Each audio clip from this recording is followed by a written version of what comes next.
I'd like to welcome everyone back to this edition of 7-Minute Takes. I'm your host, Jason Malcolm Stewart.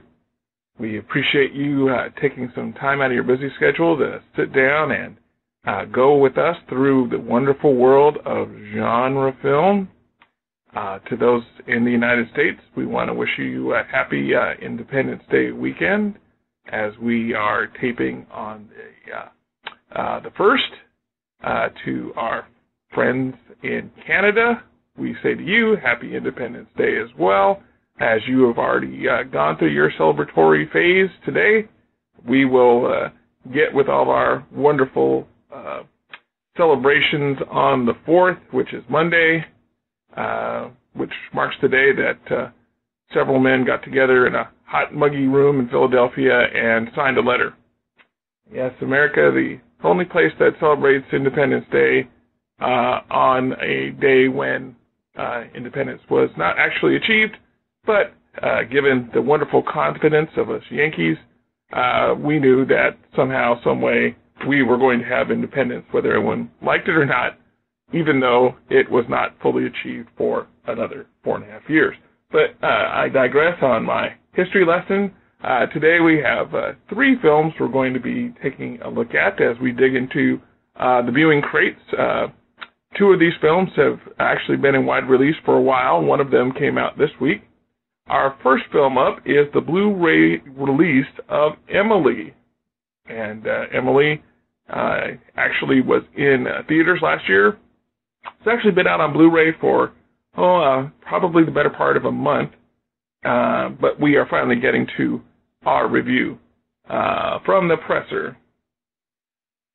On the heels of a successful theatrical run, Dark Sky Film proudly announces the May 3rd DVD release and Blu-ray release of EMILIE, starring Sarah Bolger, AMC's Into the Badlands, and ABC's Once Upon a Time. As their parents head out on a date in the city, 3 young Thompson children immediately take to their new babysitter, Anna, who seems like a dream come true. She's sweet, she's fun, and she lets them do things that break all their parents' rules.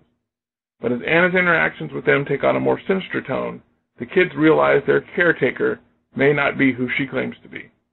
Soon it's up to Big Brother Jacob to protect his siblings from the increasingly nefarious intentions of a very disturbed woman whose weapon is trust and whose target is innocence. Featuring a tour de force performance from Bolger and its 3 young leads, EMILIE is a multidimensional, nail-biting thriller that asks the question, how can you put an end to horror after you've already let it in? And yes, as I mentioned, the star of the film, EMILIE, is Sarah Bolger, yes, again, of AMC and ABC. Fans of the Tudors will remember her as the young version of Mary, the daughter, the firstborn daughter of Henry VIII.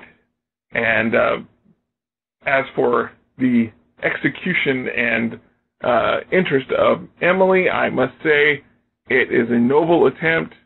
It's a really well choreographed and photographed film. Cinematography in it is good. It has a really good premise, again, playing off of the kind of home invasion type of subgenre of horror. Things like When a Stranger Calls and I Know What You Did Last Summer are kind of top of mind here. Bolger is very convincing as a very disturbing babysitter, probably the most disturbing babysitter since Rebecca De Mornay and The Hand That Rocks the Cradle. But the execution of this, I will say, leaves a lot to be desired. It's kind of too bad. The performances, as they may, are good. If you're willing to kind of forego some of the plot elements, you'll be able to get some merit out of EMILIE. But sad to say, this film suffers terribly from Too Stupidest to Live Us as a script. The characters simply do things that are just really dumb, even for little kids. There are just huge plot holes. It also has a weird, we had a film that we reviewed, We Are Still Here, last year, that suffered from this too. It's a period piece that doesn't come out and tell you frankly, right away. It's a period piece. The movie takes place in Buffalo, New York, in what appears to be the late 90s or the early 2000s by the technology at hand, because the cell phones are kind of antiquated and the certain other things are kind of out of sync, anachronistic for 20 teens as we find ourselves. The kids, however, though, still respond in goofy ways. There's times where, you know, they could pick up the phone and call 911, or they could yell out the door, or any number of things while Miss Bolger wreaks her havoc, and they don't do it. And again, that might be a little spoilerific, but I will say is there are some twists and turns in how this operates. If you are inclined to see Emily, I won't give you the full ending, but it also, along with Too Stupidest to Live Us, it suffers from head scratches endus in some of its aspects. Overall, you know, not a terrible way to sit down if you want to rent this one and spend an evening, especially if you are looking to see some interesting character building done by Miss Bolger. But suffice to say, this is a debut film for its director, and I will say I'm not certain we're going to see a follow-up in this genre again. Not sure that this guy had worked out his fundamentals in terms of doing a horror thriller, and it shows. Like I said, Emily is worth your time, barely maybe worth 7 minutes of your time if you are really with nothing to do this holiday weekend. I will give it a Vader for effort, and that's maybe stretching it a little for us genre film connoisseurs. But again, Sarah Bolger is very good in this. Hopefully a figure to watch in future endeavors, both in and out of genre. But yes, a Vader, maybe half a Vader. That's maybe more where we're headed here. Somewhere between half a Vader and a Vader is this film. Next up on our list tonight is a film coming from Momentum Pictures called Andron. And Andron actually has also been here on VOD for a couple of weeks now. It actually premiered June 3rd. It is a Momentum Pictures production directed by Francesco Cinemani, Francesco, I'm probably nowhere in the neighborhood on either one of those. Francesco Cinemani. Starring Alec Baldwin, Danny Glover, and Michelle Ryan, who many people may remember from Covert Affairs. From the presser, in the year 2154, a group of young men and women awaken in a dark, claustrophobic maze. They don't remember who they are or how they got stuck in the black labyrinth of Andron. The group must learn to decipher codes, understand the signals, and beat the tests in this mysterious and bizarre place. Out of necessity, they struggle to form a bond to survive, while the outside world watches and wagers on their fate. Again, this is coming from a Momentum. It's already available, VOD. And yes, it does sound like every YA dystopia ever made in the last 5 to 8 years. And when you sit down and watch this one, you'll certainly see the connection between this and the Hunger Games and the Maze Runner and Divergent and every other one, though this one is not a quote-unquote YA type of feature. And in fact, it actually is a fairly decent concept, mid-budget science fiction movie. The twist, of course, is a little more, shall we say, a little bit more adult, a little bit more Matrixy, if we want to go make that a term. Not a terrible film, not a great one either. Again, there is some name talent in this. Baldwin is sufficiently oily as the bad guy in this piece. Danny Glover also is less than sterling in this. His part's not as big. You know, it's a fairly paint by the numbers dystopia, but there's some decent action stuff and some decent special effects for a film that, of course, looks to be pretty mid-budget type of release. This one I think is still available on VOD, and if you have some chance over the holiday, if you're just desperate to watch something and you just can't get enough dystopian science fiction, this one's worth a spin. I'll give it a solid 2 Vaders, maybe 2 Vaders and a third for effort.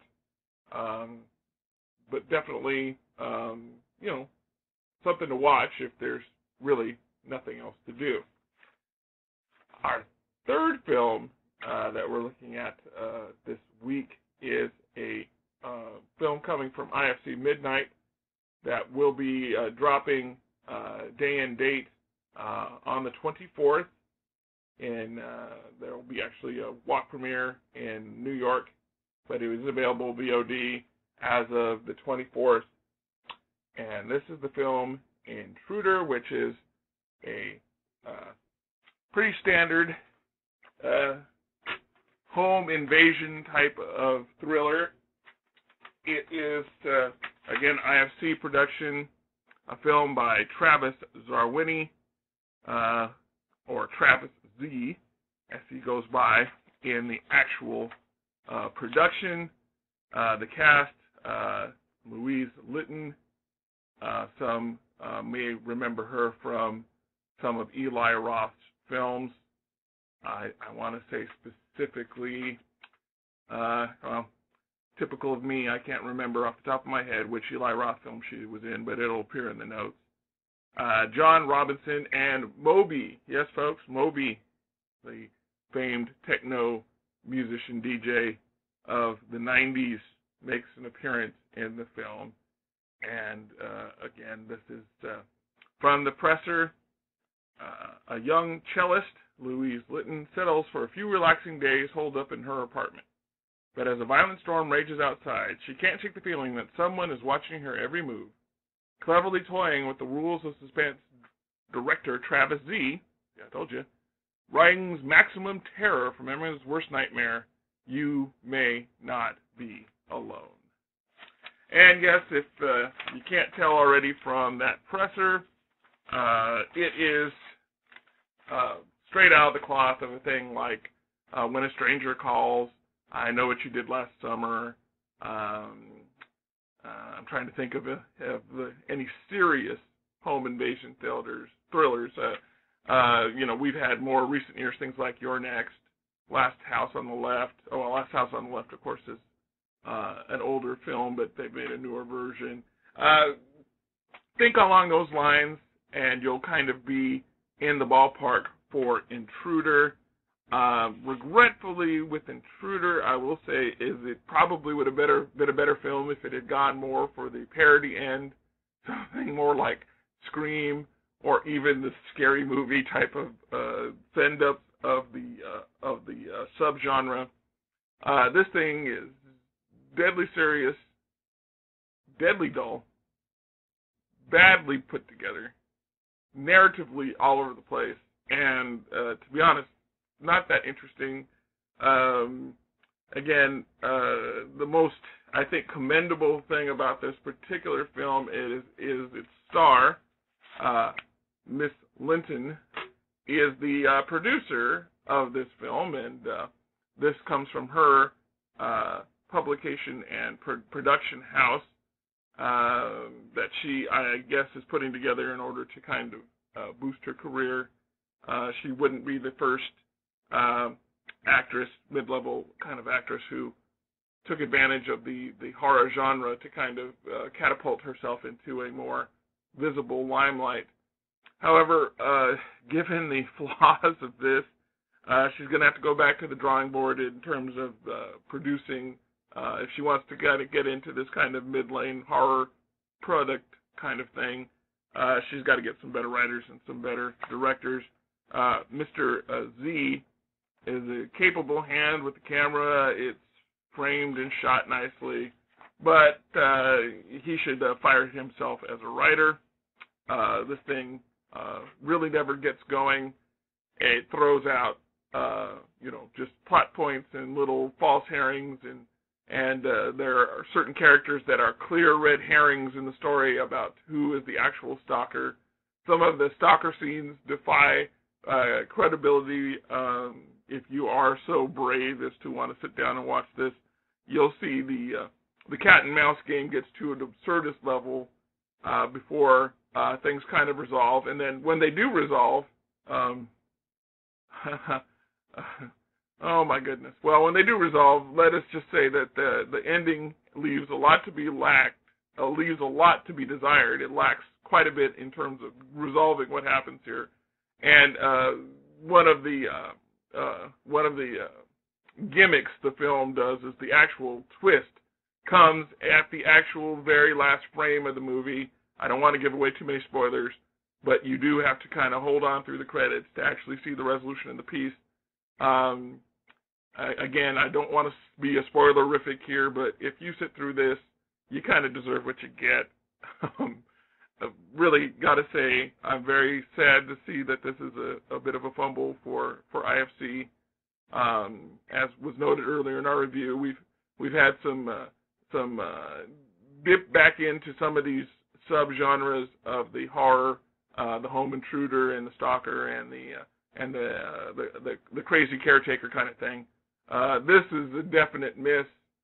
This is a no Vader film, and in fact, let us hope that if Louise Linton does continue to produce some films, maybe she might try mid-budget romance instead of bringing this kind of abomination to light in the horror genre. That unfortunately ends our review portion. I did want to offer up just a few quick thoughts about The Conjuring II, which is in theaters now. Again, probably one of the most anticipated genre releases of the year, especially considering the impact that Wan's other movies have had, Insidious and the original Conjuring. And I have to say, I saw Conjuring 2, thought it was very solid, enjoyed, again, the performances of its stars.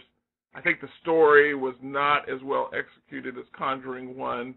I thought it took a while to get going. The whole background on the Enfield poltergeist was not as, I think, as interesting as Wan had probably envisioned it to be. In fact, I had myself wishing that they had spent more time, again, not to spoil, but I think it's well known that, or if you haven't had a chance to see the movie, again, we're taping here on the 24th. I'm sure a lot of hardcore genre people have already seen the movie. I felt myself wishing that they had spent more time in the Amityville case. I was interested to see what the take was from that perspective. Of course, us long-term horror fans have seen many variations of the Amityville story. Still, many people consider it to be a hoax story. I will say that the only hoax is that there's never been a really good feature film made about the Amityville haunting. The Enfield haunting was, I think, also the elements they took from it were interesting, but I think the ending got a little CGI over the top for me. But I, again, am interested to see more from this particular series of films. I think it actually is, at its best, it's almost an inspirational type of tale. It almost gives you a positive message about facing down your fears and doing what needs to be done despite the fact that one faces great obstacles. Again, I thought Conjuring 1 was a little bit better executed, a little bit more taut and scary. This isn't a really scary film, but again, if you're coming for the excellent eye of Juan, the performances of Vera Farmiga, if you're looking to kind of just see a very solidly crafted midline blockbuster movie, The Conjuring 2 is a perfectly fine way to spend your evening or morning or weekend. I think this is one that, unlike the first Conjuring, you probably could wait till it's on Blu-ray or streaming to see, but I would encourage you to check it out, especially if you are, again, a fan of mainline horror. Well, want to thank everyone again for checking into this holiday edition of 7 Minute Takes. We're going to have a lot of things upcoming. Hopefully, many of you had an opportunity to check out the interview we did with the talent from Carnage Park. We have upcoming sit-downs with a number of folks in the genre world upcoming. We're hopeful to be bringing you some live coverage from San Diego Comic-Con next month, as well as our regular feature take. We have a lot of things on the docket. Lucha Mexico is on the docket, as well as a new dip in from a new genre producer called Bachelor Games.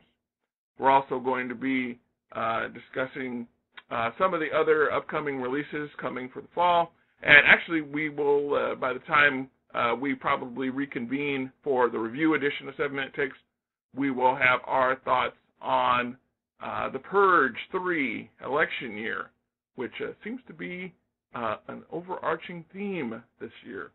We're going to get into all that spooky, shady, bizarre, perhaps more than coincidence in terms of our modern pop culture with the Purge series. We're going to see how this one rolls out. I have some takes on it, some of it having to do strictly with the film, some of it having not to do strictly with the film. I hope you'll be interested to tune in. Keep checking us on Age of the Nerd. Keep following us here on YouTube. Follow us on Twitter at Sabbath Soldier, on Twitter at Sabbath Soldier. Again, check us out on Age of the Nerd. Glad to see that the viewership numbers are getting steady. Thank you to all the new subscribers. Thank you for all the new views. I have to say I was very surprised to see some views coming in from the Kingdom of Saudi Arabia.